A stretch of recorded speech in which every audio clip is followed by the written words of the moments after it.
اے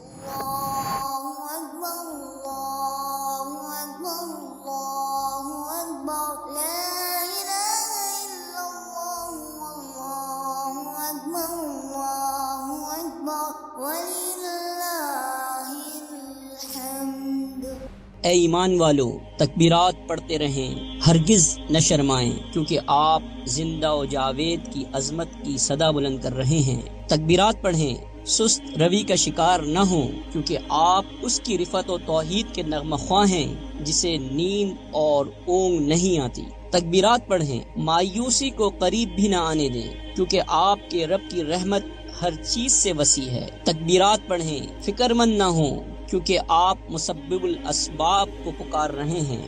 تکبیرات پڑھیں، رنج و غم خوشی و شادمانی میں بدل جائے گا۔ تکبیرات پڑھیں، دشمن کی پرواہ نہ کریں، کیونکہ اللہ تعالیٰ اس سے نمٹنے کے لیے کافی ہے۔ تکبیرات پڑھیں، کیونکہ جو کچھ دنیا میں ہے حقیر ہے، اور اس کے پاس آپ کے لیے بے شمار نعمتوں کے خزانے ہیں۔ تکبیرات پڑھیں، کیونکہ آپ کو مسرت و سرور کے ہمراہ اپنے رب سے ملاقات کرنی ہے۔